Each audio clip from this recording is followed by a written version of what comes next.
Hello, everyone. Welcome to Talking Logistics, where we have conversations with thought leaders and newsmakers in the supply chain logistics industry. It's my great pleasure to welcome to today's program Jeff Fasseel, who's president at CarrierTrack Technologies. And today we're going to talk about emerging trends in newspaper distribution technology. Now, whether you're delivering products or services, there is a lot of focus today on the last mile. And one of the best examples is newspaper distribution, which, like other industries, has to keep pace with changing customer requirements and market trends. So, what are some of the biggest trends impacting the industry? How is technology helping newspaper companies address them? And, what capabilities will separate the leaders from the laggards, moving forward? Well, those are some of the key questions we're going to discuss in today's episode. And it's great to have Jeff on the program to share his insights and advice on this topic. So, Jeff, welcome to the program. Thank you, Adrian. Pleasure to be here. Beautiful sunny day up here in Michigan. So we're enjoying that and look forward to having a great conversation with you today. Yeah, well, it's a sunny day here in Boston too, and you and I, we have to take these sunny days when they come, right? Especially this time of the year in February. So Jeff, before we dive into this topic, you're a first-time guest here on Talking Logistics. I'm always curious about how people get involved with this industry. So before we go into the details here, why don't we start by you briefly tell us a little bit about your career path, how and why you got involved in this industry, and what's your current role and responsibility there at CarrierTrack Technologies? Sure thing, Adrian. And let me work it backwards for you. The easy answer is I'm president of CarrierTrack Technologies. That much I know. But how I got here, there's the real question, right? So I've been in the newspaper business for over 30 years now. I've actually worked with Jerry Ballinger, who is the CEO and founder of CarrierTrack Technologies, as well as American Newspaper Solutions. As I said, we've worked together for about 25 years. I've always been on the advertising, sales, customer service side of the equation, never actually on the delivery side of the equation. We combined, we worked with we started up a group called the Greater Detroit Newspaper Network. We repped approximately 140 newspapers at the top end. Most of that came out of the Metro Detroit area, but all the way up through northern Michigan, down into Indiana, Ohio. And we created a service for major retailers and national advertisers to purchase the combined group or any section within that group that they wanted with one rep, one invoice, one insertion order. So we really streamlined the entire process coming into there. From there, Jerry saw an opportunity to start a delivery company. It was really at the pushing of Kmart back in the day. They had a need to deliver a circular, didn't want it in the mail. Newspaper wasn't available. He started up a standalone distribution network for them. Again, I was always still on the sales side. I was selling into that. We got into product samples, door hangers, things of that nature. We did a lot of back shop work for News Corporation. And through that, we learned a lot about that side of the business. But what we really learned was in the distribution business, verification was very difficult and very expensive. And that is what walked us down the path into technology. We were looking to offset our expenses of either redelivery, going back out and verifying the distribution that was happening. And even at that, you still had difficulties with do not delivers, or, it's like if you're going to miss somebody's house, it was always the manager's mother-in-law, I mean, what are you going to do, right? So we started down the venture of technology, and that's kind of what brought us to where we're at today. Great journey there. And as you were talking there at the last part of that journey in terms of what prompted the founding or getting into the technology side of things. I mean, it sounds like some of the things that you were encountering are some of the things that you're encountering just about every kind of delivery type of operation, right? Missed deliveries or be able to verify that delivery was made and so on and so forth. So, a lot of even though you may not think of newspaper as being at the, everyone thinks of parcel and so forth, but there's a lot of the similar types of customer requirements, issues, challenges emerge in just about any kind of delivery, business. But that said, I'm sure that as with other types of delivery operations, I'm sure the newspaper delivery has changed a lot, over the years. I mean, what do you see as the kind of the biggest trends or changes that are impacting the industry today? I think right now the biggest thing that you're seeing I say it's the biggest thing, but yet it's been there forever. Customer service, and it's really customer service right now at the delivery level. Customer service has always been something that was focused on within newspapers. The difficulty has always been that newspapers are delivered between 2 a.m. and 6 a.m. Nothing but darkness. And what they provided the carrier was a manifest, a paper manifest. And you're out delivering with a paper manifest at as I say, dark 30. You're looking for the address. You're focused on which paper goes to the address. If you've got a customer service item, it's printed on your manifest. So now you have to remember if you had a customer service item or not. And then if you did, and as one of my good friends here in Detroit says, oh, great, now I got to find my readers in the dark. Now I got to go find my glasses, put the readers on just to see what it said on the paper. And then my focus is gone because I had to turn on the overhead light in the car to read the thing. I turn it off. Where'd the house go? So that's the reality of customer service, in the dark.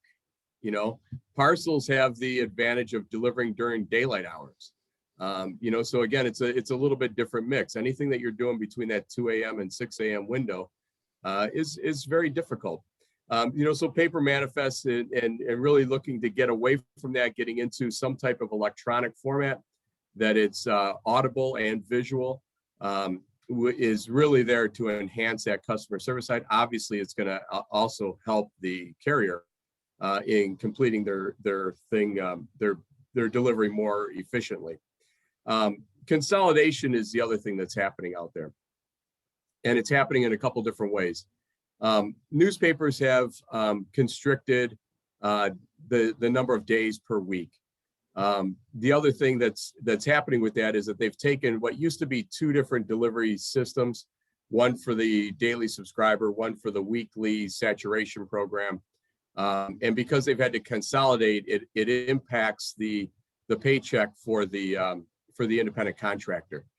So if you're hurting them financially, it's more difficult for them to stay on. So they've been looking at combining those delivery teams.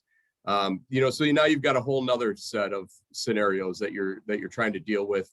Again, from number one, a delivery point of view, but then number two, customer service and right on down the list. The TMC can be delivered in the daylight. The subscribers still 2 a.m. to 6 a.m. All of them required to be delivered within a window, and have their different uniquenesses, including the do not delivers, which daily subscribers are not used to a do not deliver. So you have that out there.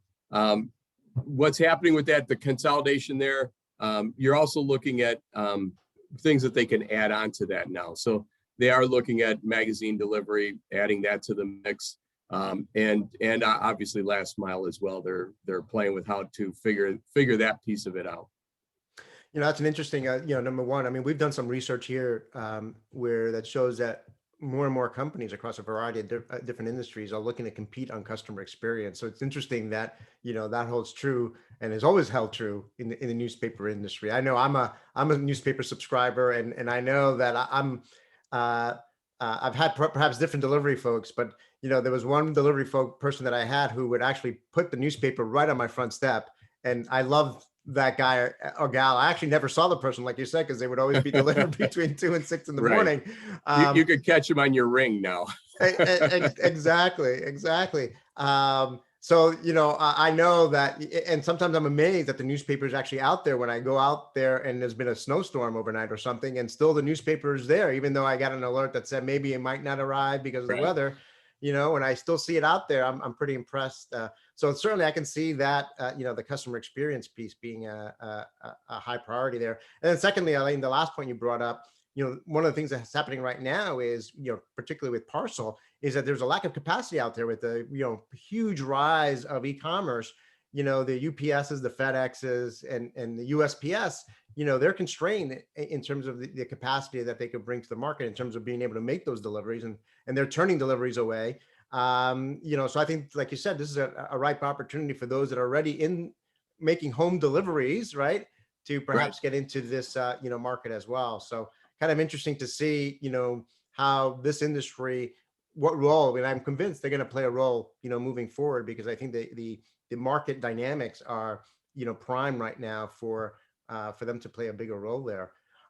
So let's talk a little bit about the technology side. You already talked a little bit about it in terms of moving away from, paper manifest to a more kind of electronic, medium to help the drivers out. I mean, how is technology in general helping to address some of these trends and challenges you just talked about? Well, I think the biggest thing is taking that churn, that 20 years of constant change that's happened in the newspaper industry, and taking that and then trying to make that so much more efficient. What do you do with it? As you're losing houses that you're delivering to, as you're gaining other products in there from things that you're picking up, how do you mesh that into a cohesive route that makes sense? And that really comes down to dynamic routing. When you can take all of these different variables and put them into, one system, and have it give you the most efficient way to deliver that, and balance that between your carrier team that you have. Whether it's you're short of carriers or you've got too many for that day, it doesn't matter. It's still a matter of that balance. So dynamic routing is a huge piece of that. Now again, from a technology point of view, it's great. You can sit at a computer and design the best laid plan. Now what do? We're still delivering 2 a.m. to 6 a.m. So it's got to come into some type of mobile device that is, very easy for the carrier to use, to the point that they don't even have to touch it. I mean, it's going to work for them. It's going to navigate them. It's going to give them where the addresses are, tell them the products that are being delivered at that address, and most importantly, the customer service on top of there.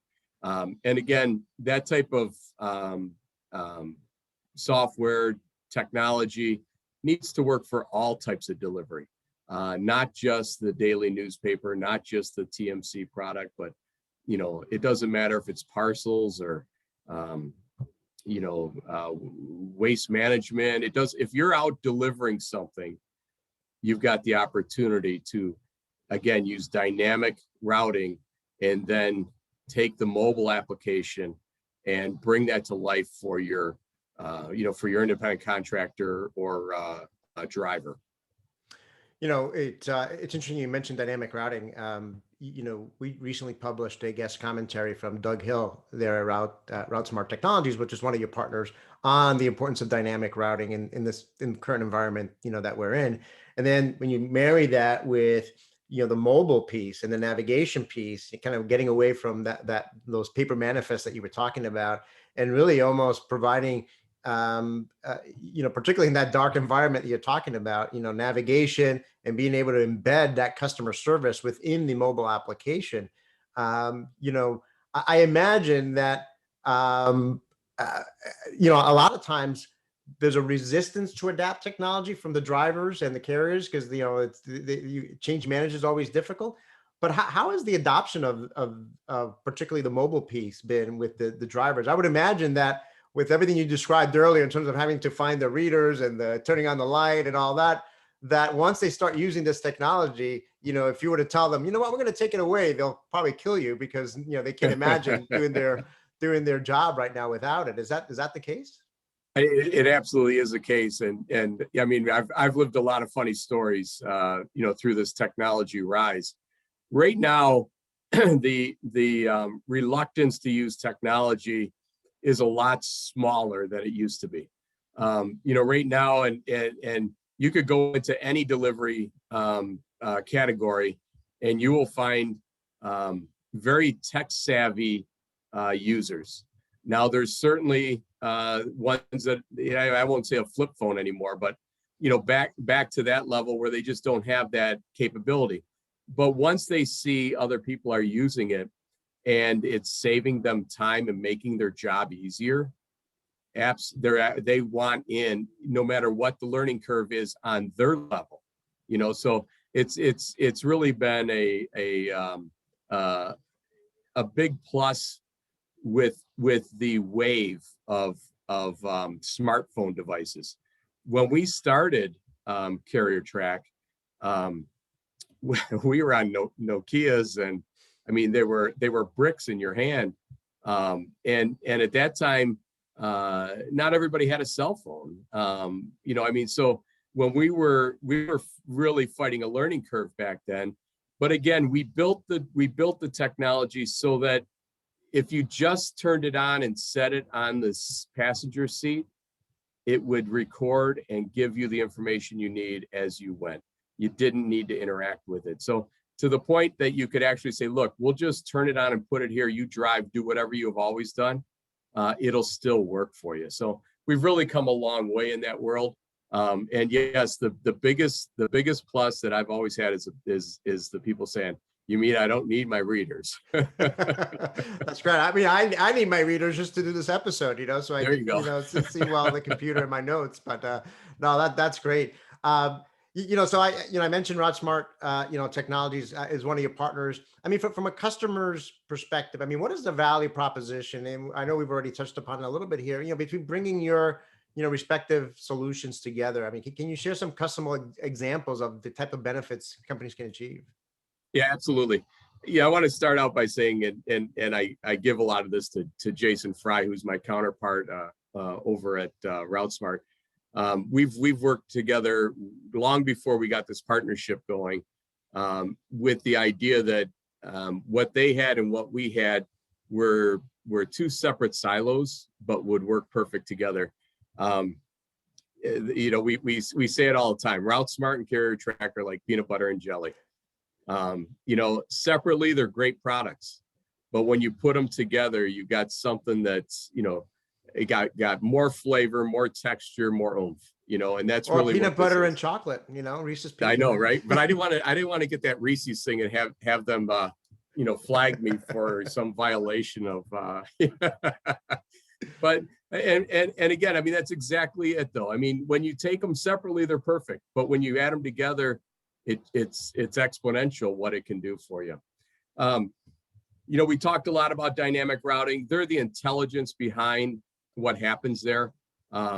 Without what they do, it's just not going to be as efficient. It's not going to save you the time, the money. That's the secret sauce. I don't want to say this the wrong way, but we're the sexy side. We're the side you see. They're the magic in the background. And so when it comes out to the device and now it's, routing you from, A to B to C to D right on through, which is another big advantage to this system is that, there are other platforms that can route multiple addresses, but it's always less than 10, normally less than 5. We can do hundreds, thousands, so there's not a limit to what can happen with that system. So no matter what type of delivery you're in, it can work for you, whether it's going from here to grandma's house or delivering, 150 papers, it doesn't matter. Couple short stories, success stories that I do want to share with you though. We launched the Atlanta Journal-Constitution at the start of the pandemic.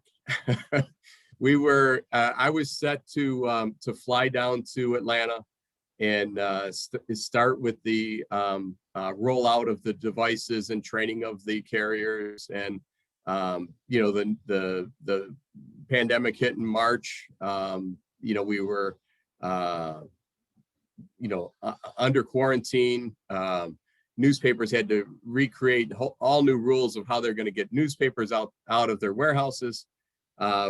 Erica Singleton down at the AJC decided that she would try again, they're without carriers, so she's like, I'm going to try anything at this point. So she took the CarrierTrack app using the Route Smart sequenced route and hired a brand new carrier, zero newspaper experience ever, never delivered a newspaper in her life. She came on board, and Erica gave her a device fully loaded with the route, stack of papers, and wished her well. Delivered over 100 addresses on that very first night. Followed the applications flawlessly through it. Over 100 with one delivery complaint on the very first day out the door. So huge success for her. Great tool. Obviously, on my end, it was a great story of what can happen with it. The other thing that comes out of that is for newspapers to open their window of recruiting. They now can get into that gig driver mentality. The Uber driver, everybody that has a smartphone and a car can make money. Well, same with the newspapers now. You got a smartphone and a car, you can deliver for newspaper. You don't have to worry about the drunk in the back seat. It's just newsprint. It's okay. Doesn't leave a mess. The other one's Todd Erickson. Todd's been with us. He has pushed us, and he's with the New Hampshire Union Leader. He prior to working with us, he was not a Route Smart customer or a CarrierTrack customer. He was looking strictly for customer service, and came to us. Now, obviously, as I said before, Jason and I have been talking a long time about things that could happen between these two companies, and we were in the process of developing it out, bringing up the solution when Todd was basically ready to go. So he was the pusher. He got us moving along the system. His focus has always been on the customer service side. He's doing fantastic with the entire project. But one thing that I do want to bring up that he's doing right now is in his customer service department, all of his customer service reps now have 2 computer screens. And as they're taking incoming calls in the morning, the one computer screen is set on their CERC system for the newspaper, and the other one is set on the CarrierTrack application. And so as they're calling in, they can actually look up in CarrierTrack and see where the driver is on that delivery. And they're actually able to give to the subscriber, the homeowner, an update as to how close that driver is to delivering, or if that driver's actually just been there. And they've had instances of both, where they could tell them, they're about 15 minutes out, or they could say, you know what, would you mind putting me on hold for a minute and just go check your driveway one more time, because I think the paper's there. And absolutely was there. So from a customer service point of view, that's huge.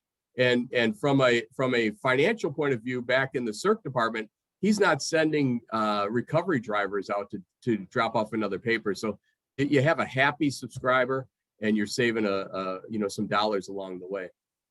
Those are 2 great case studies there. And in the first case, like you mentioned, I think when you are able to onboard a new carrier, a new delivery person, literally with zero experience, and they're able to execute virtually flawlessly.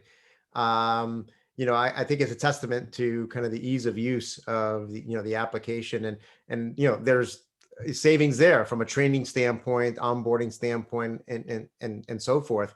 And then that last example, again, just like when we talk about other industries and we talk about customer service, a big aspect of that is visibility, right? Where's my shipment? In this case, where's my newspaper?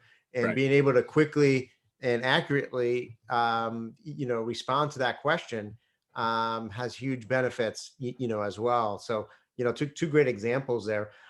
So let's talk now about the future. I mean, as you look ahead, I mean, where are these customers and the other customers you work with? I mean, where are they taking you and Route Smart? I mean, in other words, what's next from a solution innovation standpoint? Well, I'm glad you asked that, because we're buried in what's next. There's always a what's next. Oh, I'm telling you, boy. what next at this desk is big. Right now we are in the final stages of completing an API between RouteSmart and CarrierTrack. And this is going to be big for the newspapers, but all of delivery.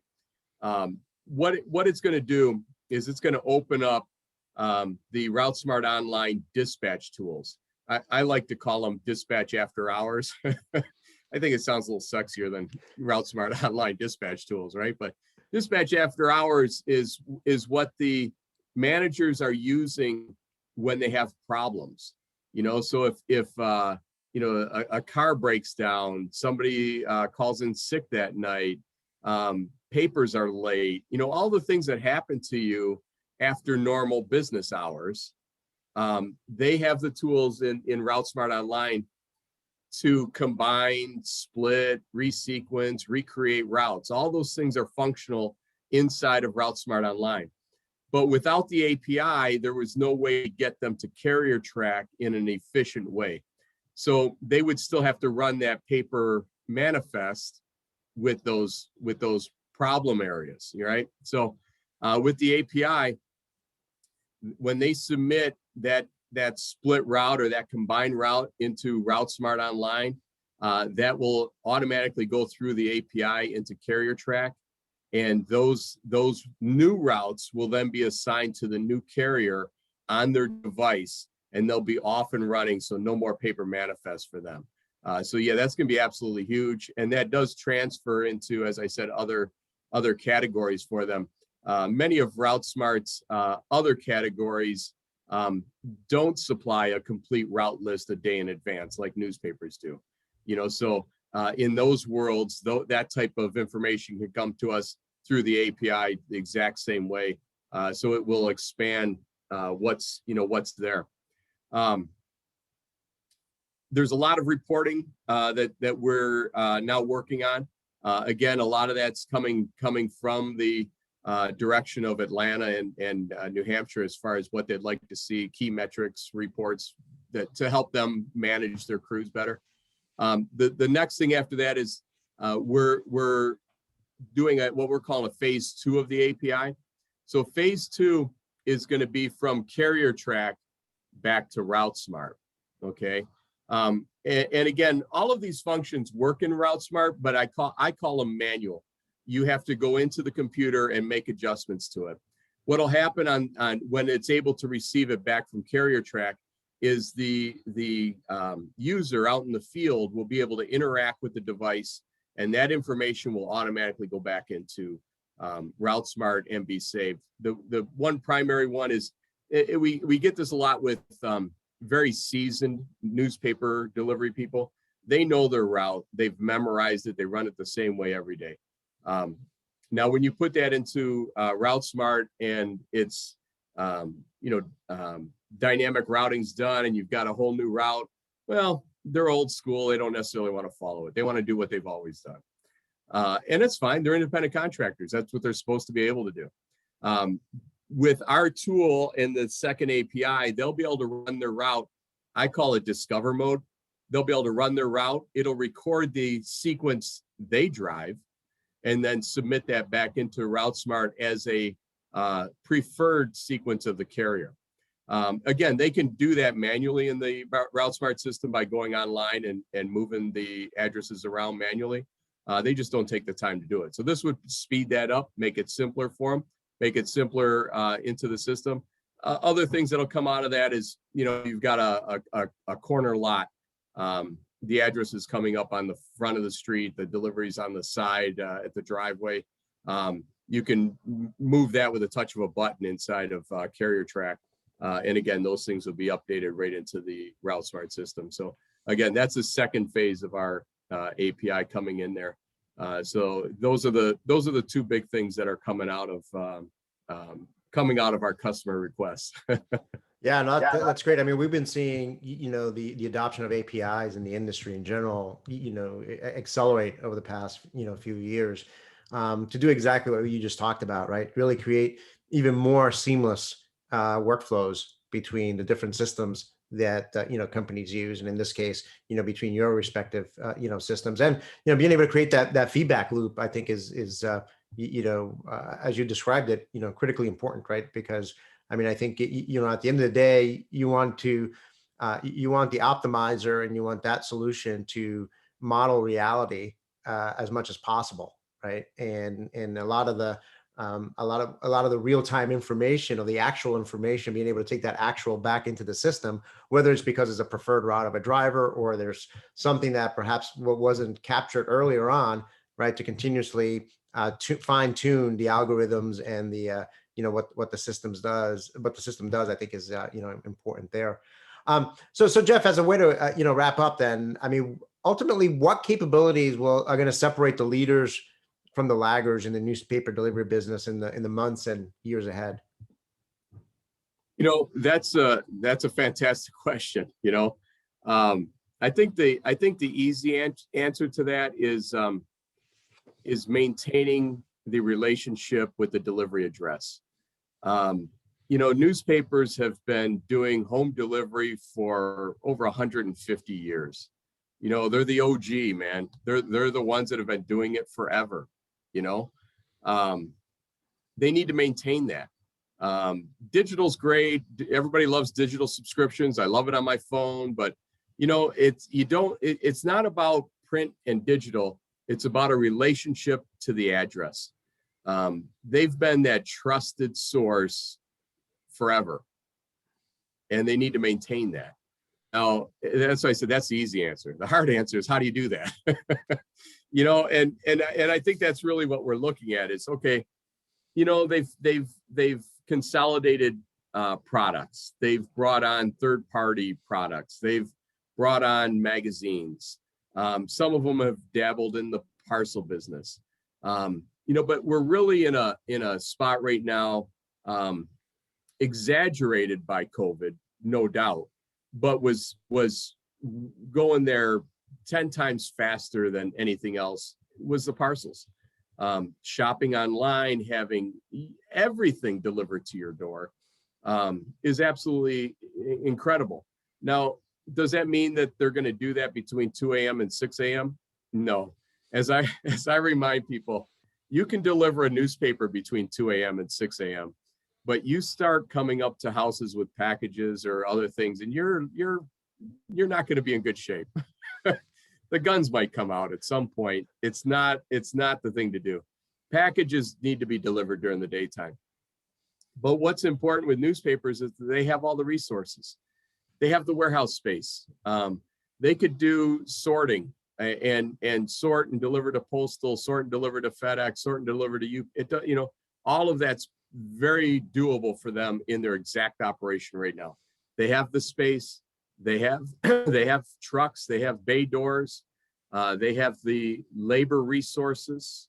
Those local relationships. They're all right there, and that's what these parcel companies are looking for right now, is a way to pick up the overflow.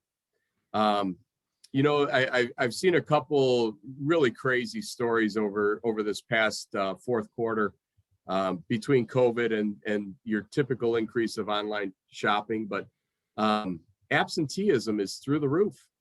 And again, that's COVID related. It's also just frustration. You're overworked. When you think about how many packages a FedEx driver, a UPS driver, the post office is delivering between Thanksgiving and Christmas, they're burned out. There's a lot of money to be had in peeling off what's deliverable. So newspapers should be looking at setting their size. Handle small packages. Don't deliver tractor tires. Work with the things that fit your system.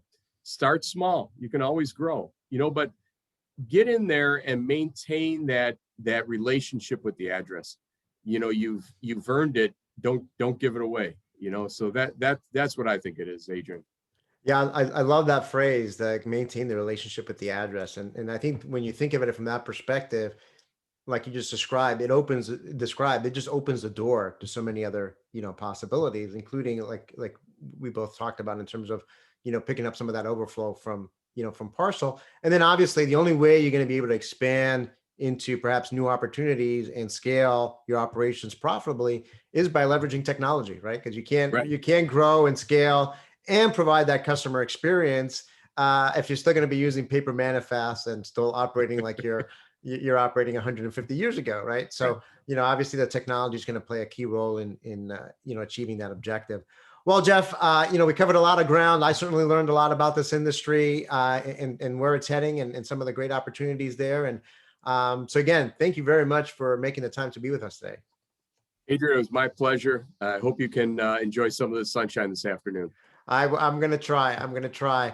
And I want to thank those of you that joined us. If you're watching this episode on demand, either at the RouteSmart Technologies website or on Talking Logistics, and you've got a question or a comment for Jeff, you can post it there. And I'm sure he'll be more than happy to respond via that medium. Again, thank you for joining us and look forward to seeing you in a future episode of Talking Logistics. Have a great day.